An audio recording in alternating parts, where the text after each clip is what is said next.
No matter, thought Alexey Alexandrovich, so much the better. I will inform him at once of my position in regard to his sister, and explain why it is I can't dine with him.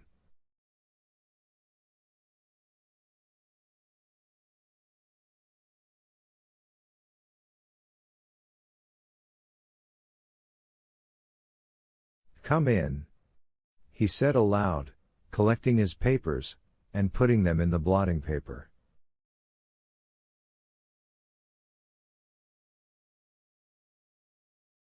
There, you see, you're talking nonsense, and he's at home, responded Stepan Arkadyevitch's voice, addressing the servant, who had refused to let him in, and taking off his coat as he went. Oblonsky walked into the room.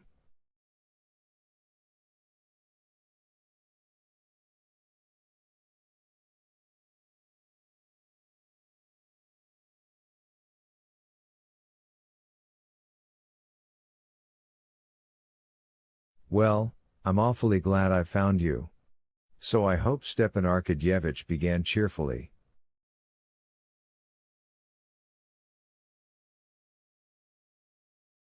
I cannot come, Alexey Alexandrovich said coldly, standing and not asking his visitor to sit down.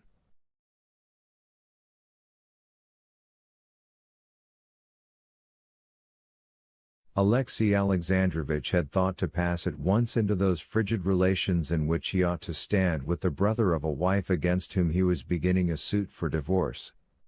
But he had not taken into account the ocean of kindliness brimming over in the heart of Stepan Arkadyevitch.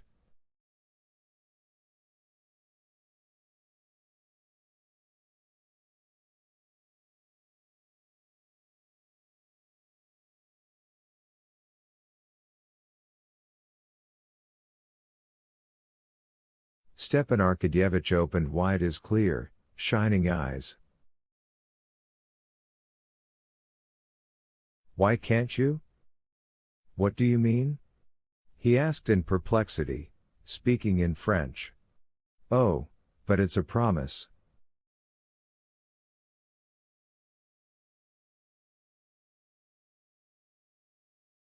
And we're all counting on you.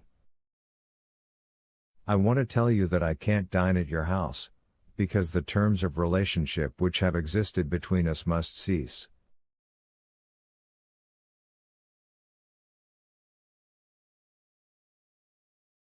How? How do you mean? What for? Said Stepan Arkadyevitch with a smile. Because I am beginning an action for divorce against your sister, my wife. I ought to have. But, before Alexey Alexandrovich had time to finish his sentence, Stepan Arkadyevitch was behaving not at all as he had expected.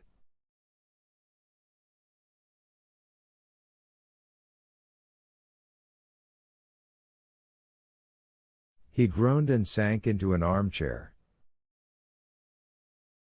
No, Alexey Alexandrovich. What are you saying? Cried Oblonsky, and his suffering was apparent in his face.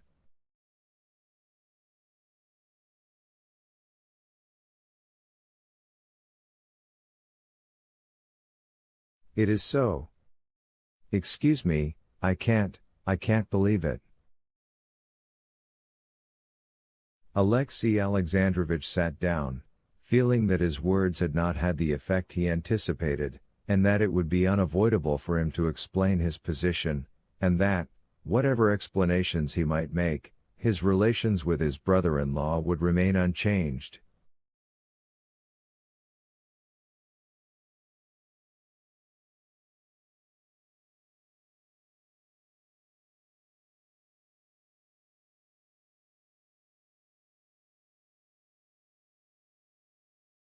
Yes, I am brought to the painful necessity of seeking a divorce, he said.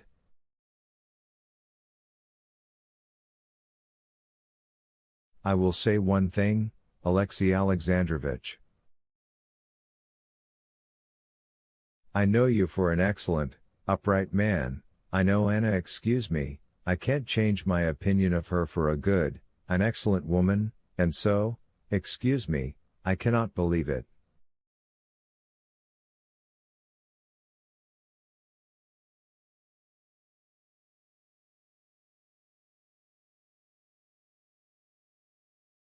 There is some misunderstanding, said he.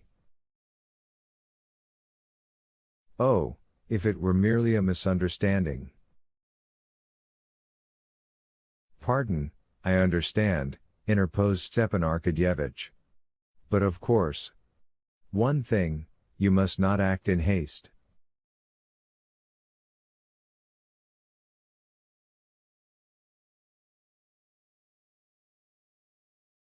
You must not act in haste. I am not acting in haste, Alexey Alexandrovich said coldly, but one cannot ask advice of anyone in such a matter.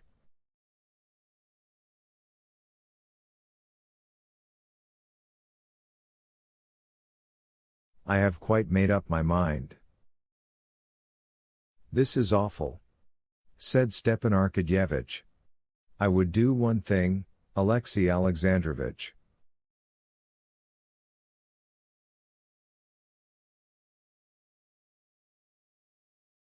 I beseech you, do it. He said. No action has yet been taken, if I understand rightly.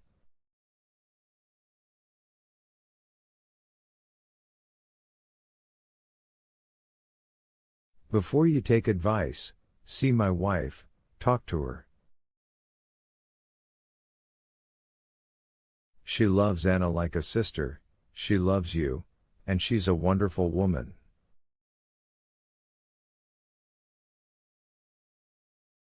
For God's sake, talk to her. Do me that favor, I beseech you. Alexey Alexandrovich pondered, and Stepan Arkadyevitch looked at him sympathetically, without interrupting his silence.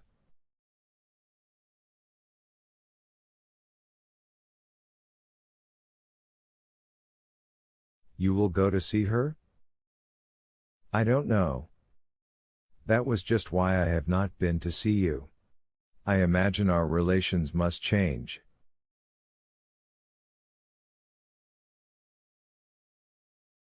Why so? I don't see that. Allow me to believe that apart from our connection you have for me, at least in part, the same friendly feeling I have always had for you on sincere esteem, said Stepan Arkadyevitch, pressing his hand. Even if your worst suppositions were correct, I don't and never would take on myself to judge either side, and I see no reason why our relations should be affected.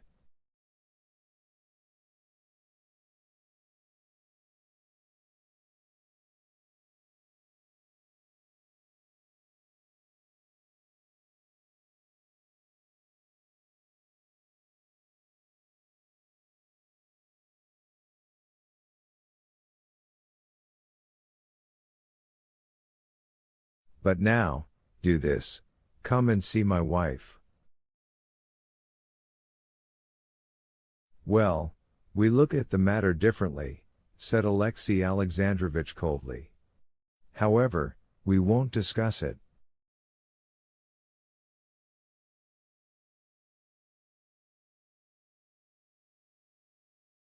No, why shouldn't you come today to dine, anyway? My wife's expecting you. Please, do come. And, above all, talk it over with her. She's a wonderful woman. For God's sake, on my knees, I implore you. If you so much wish it, I will come, said Alexey Alexandrovich, sighing.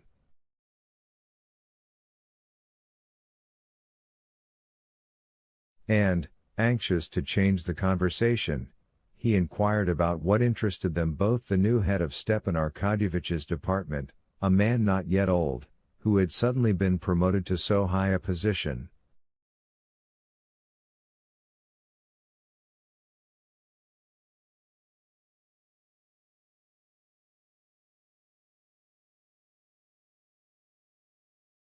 Alexey Alexandrovich had previously felt no liking for Count Anichkin, and had always differed from him in his opinions. But now, from a feeling readily comprehensible to officials that hatred felt by one who has suffered a defeat in the service for one who has received a promotion, he could not endure him.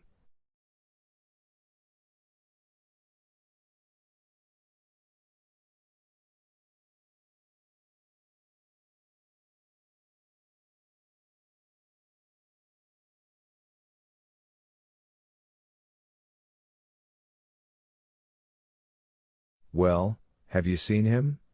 said Alexey Alexandrovich with a malignant smile.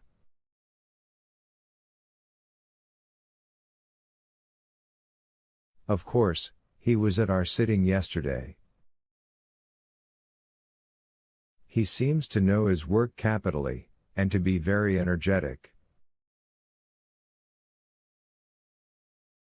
"Yes, but what is his energy directed to?"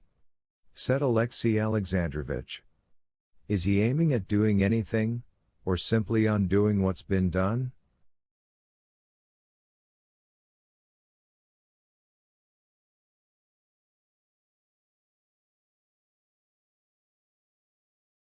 "It's the great misfortune of our government, this paper administration, of which he's a worthy representative.